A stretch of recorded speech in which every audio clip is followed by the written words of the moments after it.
This is All India Radio. In the program Spotlight, we now bring you a discussion on BRICS Summit 2022 and its significance.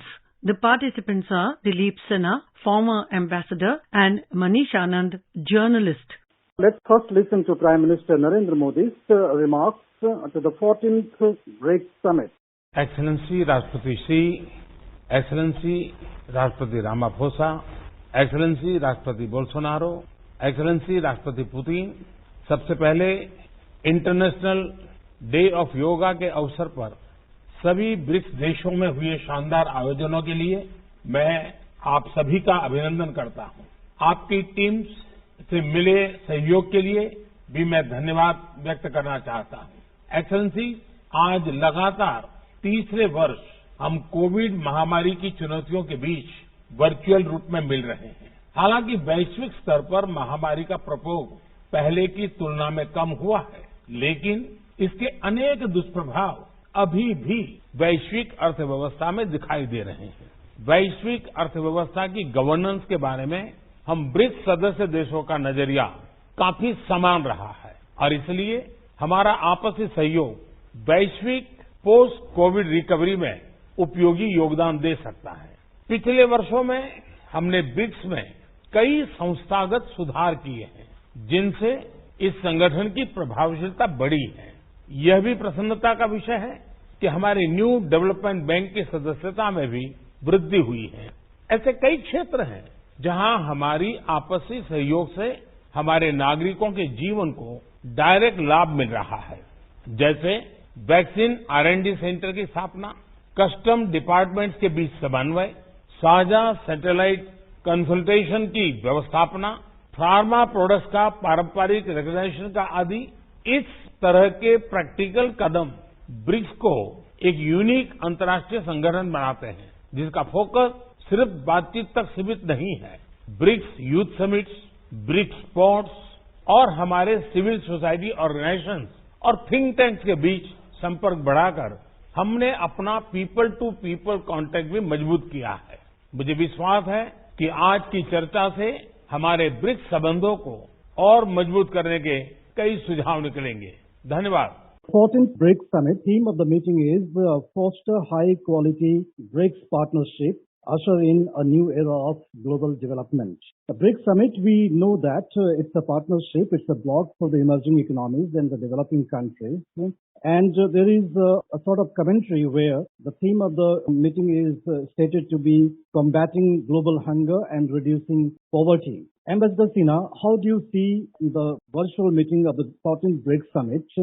That too in the context of the Europe war that is taking place between Russia and Ukraine, and at the same time the consequent global economic disruption that the world is facing right now. Thank you, Manish, for having me. BRICS has had a very unusual origin. As you know, the idea of BRICS was conceived not as a group of countries, but it was merely an identification of some economies in the world which held the promise of becoming major economies that could participate in the international economy. And this identification was done by a British economist who worked for Goldman Sachs. And he identified 4 countries at that time that held a great promise as emerging economies. The idea of converting this into a group of cross-regional consultations among leaders came from Russia 5 years later. And then it surprisingly picked up very well. It picked up as an idea of 4 countries at that time, and later South Africa was added as the 5th country, as a group of countries that were different from the Western economies and that offered an alternative model of development and cooperation, and which were prepared to cooperate with each other in helping other countries that were not among the advanced economies of the world to develop themselves. So it became a forum for cross-regional consultations. It offered an alternative model of development, and it offered development assistance to countries. So as part of the progress that was made by BRICS, it set up the new development bank and it set up a contingent reserve fund. The bank has been doing reasonably well. But over the years, as you mentioned, certain developments have taken place that have changed the dynamic of the global order as it existed when Jim O'Neill first conceived of this group of four countries. And that comes from the fact that first was the global financial crisis that took place in 2008-2009, and then China's rise, and now you have the Ukraine war, which has polarized the world and brought back the Cold War in its full form. So BRICS has become a kind of a group which is now struggling to find its role that it had originally had been conceived for it and its leaders had imagined. Because for India, BRICS was an expression of multipolarity, which is one of the things that we have always wanted, especially when BRICS was conceived 20 years ago. That was the period of the orthodoxy of market fundamentalism and the dominance of one system and one country in the world. So India was very keen to develop a multipolar world. Today the situation is quite different, and in this India is now balancing its relations with both groups and chalking out its own course forward through bilateral cooperation with individual countries, especially by signing the FTAs with countries like the UAE and Australia, and now negotiating with the EU and the UK. But at the same time, BRICS retains its relevance as a cross-regional consultative forum where countries that are there from different continents come together and discuss the global system and offer the world the possibility of reconciliation and moving forward together rather than in a bipolar setting. Now, whether that is possible or not, only time can tell, but the effort is certainly being made. It's not going to be easy in this highly polarized atmosphere. Indeed, Ambassador Sinha, you have rightly summarized the context. But right now, the principal challenge to the global economy appears to be the energy crisis. And we have seen that China has become the largest importer of oil from Russia, and India is also importing oil from Russia in big quantity, and alternative arrangement for the trade is being deployed. In the context of the American-led sanctions against Russia and the way Russia does it, how do you think that the BRICS would be navigating to a situation where its developmental needs are addressed, principally the energy needs? India's relations with Russia not in the same league as China's relations. China has actually supported Russia in its invasion of Ukraine, and it has strengthened its relations with Russia, and China has now emerged as the largest buyer of Russian oil. In the case of India, our purchases of oil from Russia have increased, but they are minuscule both for Russia and for India, and of very little importance in terms of the importance that the oil exports of Russia have today in the world. So in this context, the important thing for India is not necessarily to look at BRICS as the only forum. In fact, India, if you would have noticed, has joined the Indo-Pacific Economic Framework that's been proposed by the US recently at the Quad Summit in Tokyo. So India is clearly positioning itself in a manner in which it is putting its own national interests first and keeping its options open, and also ensuring that its relations with neither side get affected by the Ukraine war. But it does not support the war effort in any case, and it's not supporting Russia's invasion. So on that count, there's a clear distinction between the position of China and India. Now, whether India will be able to influence the behavior of Russia and China in the framework of BRICS to be able to moderate their position and perhaps reduce the tensions of the new Cold War that is taking place in the world today, one does not know. One hopes that such efforts will succeed. But the fact remains that today, China, as you mentioned, is the dominant economy of the world. And China, in fact, is investing much more through its Asian Infrastructure Investment Bank, which it set up around the same time as the New Development Bank of BRICS. And China's investment in the Asia Infrastructure Investment Bank is higher than in the New Development Bank, which incidentally is also based in Shanghai. So for China, the priority is its own bilateral development assistance rather than using BRICS. And for India, as I mentioned earlier, the priority is to move forward with its own FTAs and its partnership in the IPEF. So one has to see how BRICS shapes up in the months coming ahead, because it clearly is going through a situation where the global order is a lot different from the one in which it was conceived. Ambassador Sinha, I would like to draw your attention to a couple of things.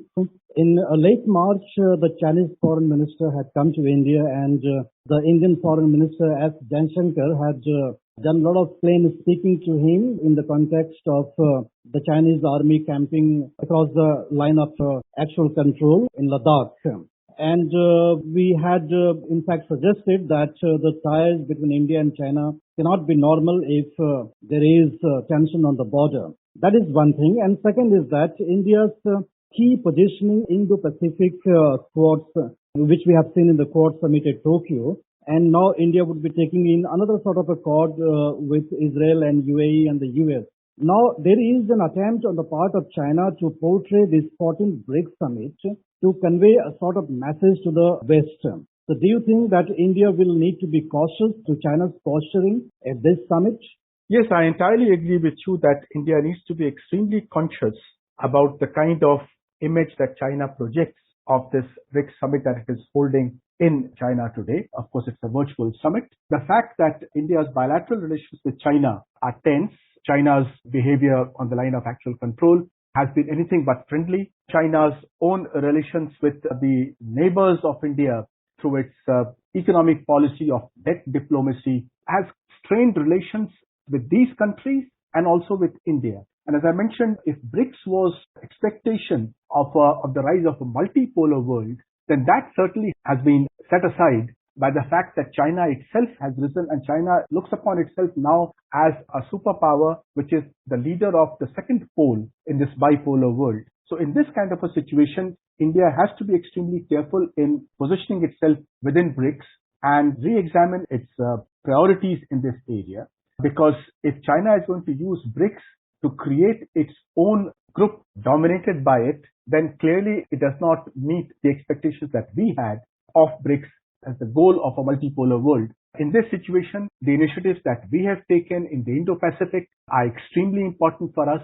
So today, if we are looking at a balanced world in which there is less of power politics and more of international cooperation based upon national sovereignty, then one has to look at bilateral forums to promote that rather than with a forum that is sought to be dominated by China. Ambassador Sinha, I would like you to have a quick comment on the BRICS, one of the mandates to seek reforms of the multilateral system. In the context of the World Trade Organization recently, in fact last week only, did accept demands of the developing countries on food grains and vaccine equity. Do you think that the BRICS indeed has some sort of relevance still to pursue reforms at the multilateral forums like the United Nations?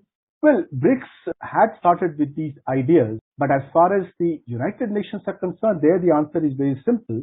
The United Nations, the issue is the reform of the Security Council, where India wants a permanent seat, but the country blocking that most prominently is China. So BRICS certainly cannot be a forum for that. As far as WTO is concerned, an effort can be made in that direction, but we must remember that China is also a problem country in the WTO because China claims to continue with the status of a developing country, whereas it has become the world's second largest economy and the world's largest trading country. In this kind of an environment, China has to start taking more responsibilities as a major power rather than hide behind the facade of a developing country. And this issue came up in the recent WTO conference. That's a longer debate about how China conducted itself over there. But the fact remains that as far as the WTO is concerned, it's an organization that is in disarray at the moment. It has made modest progress in the last meeting that took place, but it needs to do a lot to strengthen and revive itself as the regulator of world trade. This will be the first summit in which the Russian President Vladimir Putin will also be taking part, and the world will also be watching out China's response. Ambassador Sinha gave us a lot of perspective and insight about the BRICS summit.